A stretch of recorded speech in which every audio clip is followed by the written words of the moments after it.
Hey everyone, welcome to MT Guitar. Hope you're doing well. Today we're going to learn and play advanced chords. And the reason I say learn and play is because to me those go hand in hand. I'm going to teach you some chords that have fancy names, and there's some interesting theory behind all of them. We're going to walk through that, but to just stop there would be cutting yourself short and also kind of in one ear out the other. So we want to play these things in a musical way. So I have 15 chords for you. We're going to play them in 3 styles. One is a finger picking pattern, one is a bossa groove, and one is block chords. Each of them very, very useful technical skills. So let me play you the finger picking pattern of all 15 chords. And then I want to start to break down each chord and the theory behind them.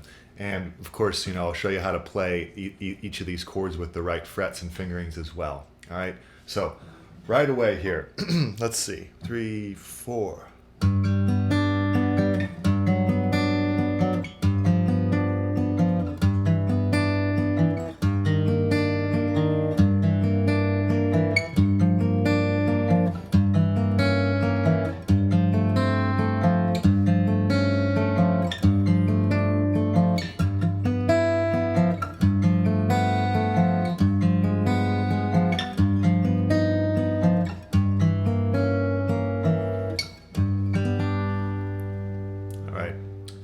So I'm going to teach you that, but before I go through the exact pattern, I'd love to break down each of these chords, 15 chords. I played 16 chords total, but one of them was repeated. All right, that was the diminished chord. So let's dive into these chords. I just love harmony. I love music theory, although it can get sort of this reputation of being a bit dry. But like I said, as long as we're playing music, then the theory can really sink in a more meaningful way and a more interesting way, to be honest. So if I look at a G chord, these are all types of a G chord, all 15 of these. So if I look at a G chord, I have a bar chord here, but a bar chord is cool, but a lot of times we're just repeating 3 notes over and over, right? So in a bar chord, I have 6 strings, but I really only need 3 notes. That's G, B, D. So I'm going to recommend that we refinger a bar chord to a 4-finger chord where we're repeating the G here. So here's a G, here's a G. Those are octaves. Then I have the 2 other notes of the chord, B and D. So those are the 1st, 3rd, and 5th notes of the key of G. So that's what a chord is. As far as a major chord, it's just 1, 3, 5. If you understand that basic music theory principle about a chord, we can start to build on that. So because I have 2 Gs here, I can move this G down to an F sharp. That creates a G major 7. Really nice chord. So it's 3, mute the 5th string, 4, 4, 3. By the way, this will all be on the Patreon as a downloadable chord sheet and tab sheet as well. So you might want to check that out. Link is in the description below. All right, so here's a G major 7. And it's a major 7 because it has a major 7 in the chord. That's the F sharp. So I have a G, F sharp, B, D, major 7. It's got a major 3rd as well. Now, I want to move this F sharp down to an F. There's a G7. G7 with a flat 7 there, or a minor 7 interval, which is an F. It's more common of a 7 chord, so very good to know. You may know it as this chord, okay, or as a bar chord without the pinky. But this is a very useful way to finger this chord, G7. Okay, so we've got G, G major 7, G dominant 7.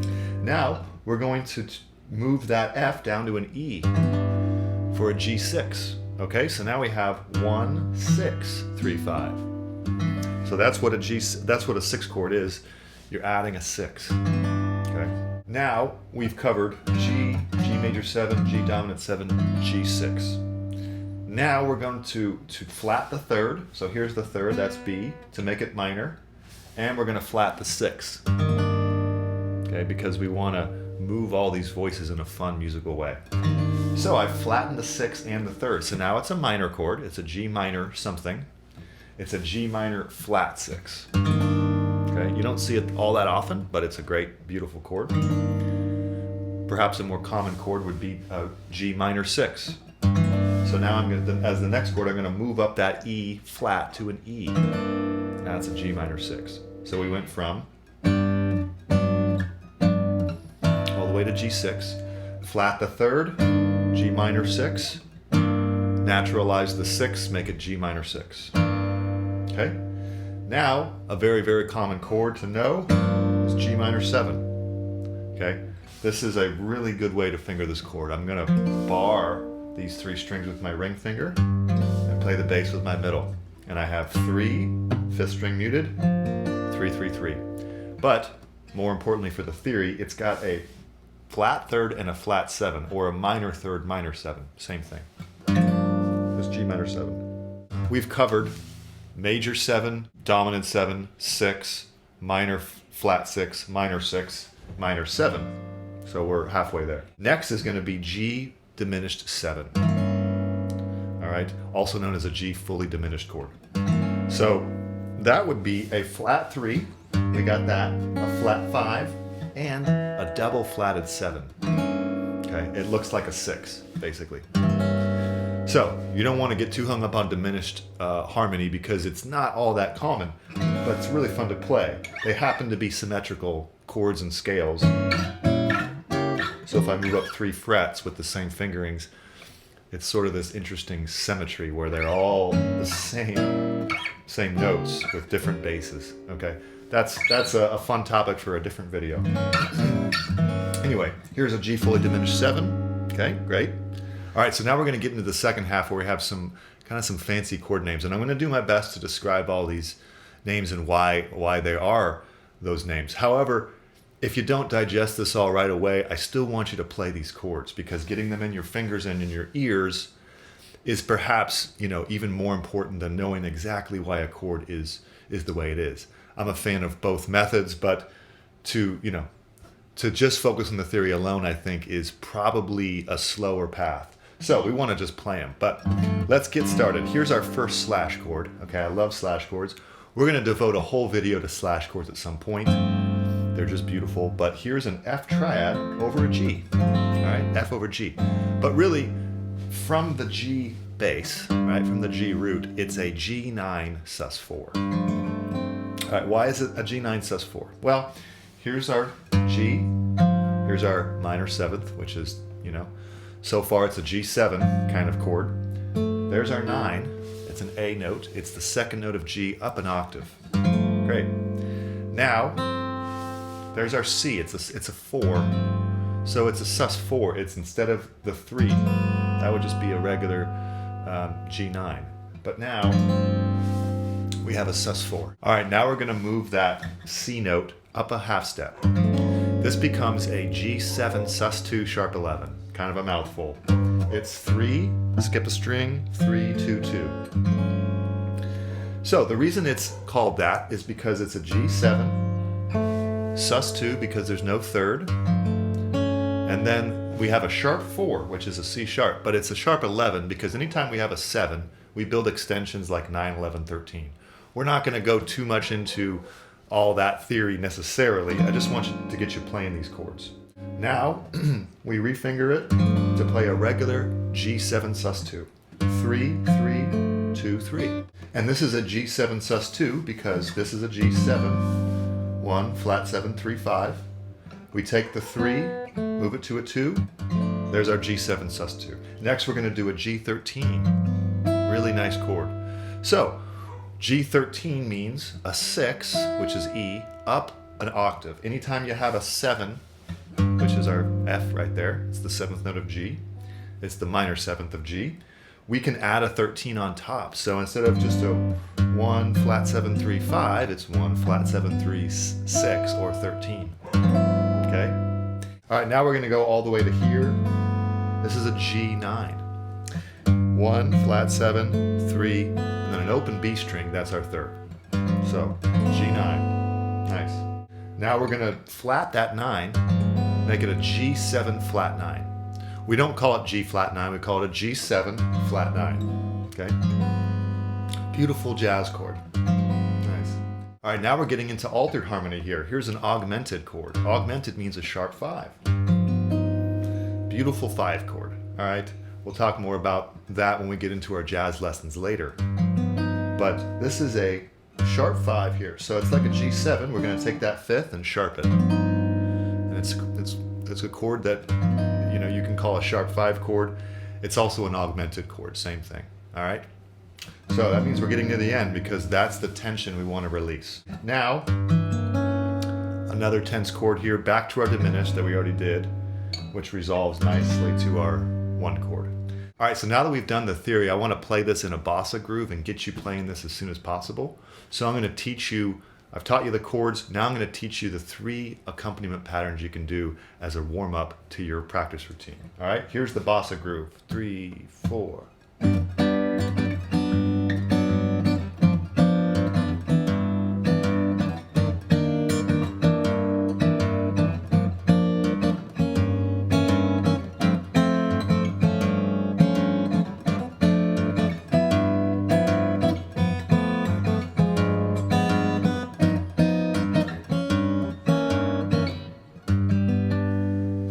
Okay, and then finally the block chord pattern is going to be this.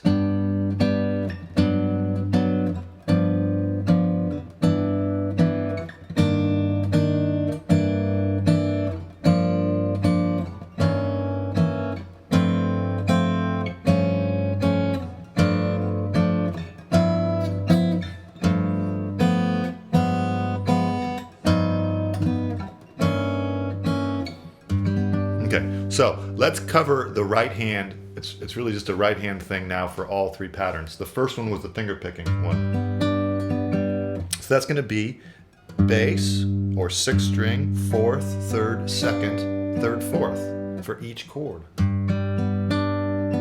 Notice I'm going thumb, index, middle, ring, middle, index. Next chord, G7. G6, G minor flat 6, G minor 6, whoops, G minor 7, G fully diminished 7, G, G9, G13,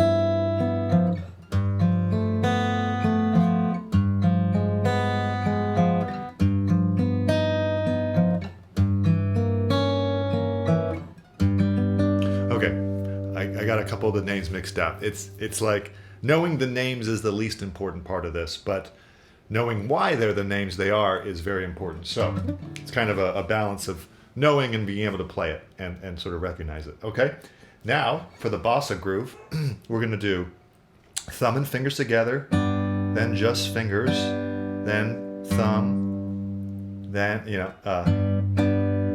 okay, so far we have thumb and fingers together, fingers, thumb, fingers, then you go to the next chord, okay? So that would be thumb, fingers. Next chord, anticipation, fingers, thumb, fingers, thumb, fingers.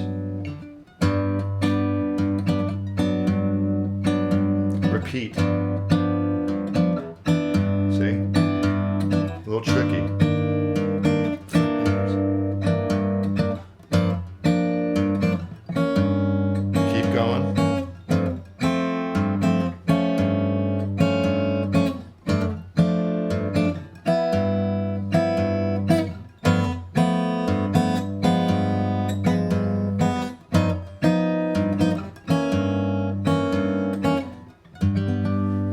Such a fun exercise, I think. Okay, the last one is perhaps the easiest to play. It's just block chords. Block chords means a block of sound all at once, okay?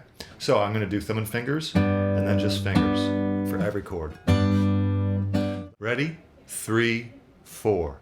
G, G major 7, G7, G6, G minor flat 6, G minor 6, G minor 7, G diminished 7, G9 sus 4, G7 sus 2 sharp 11, G7 sus 2, G13, G9, G7 flat 9, G7 sharp 5, G diminished 7, back to G.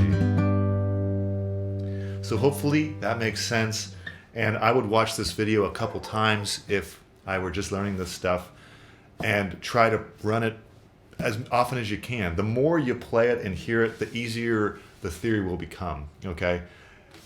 To the point where if you play enough, obviously, like some of the greats, you don't need any theory, but that's like a 10,000 hour thing generally. So the more you play this, the better, and then start to sort of put the theory together based on, we're taking these 1, 3, 5s and we're moving them around. 1, 3, 5, major 7, dominant 7, 6. See? So all 15 of these chords will be written out on the Patreon with the tabs and the chord diagrams. And I'll also have the different accompaniment patterns. There's 3 right-hand patterns for all the 15 chords.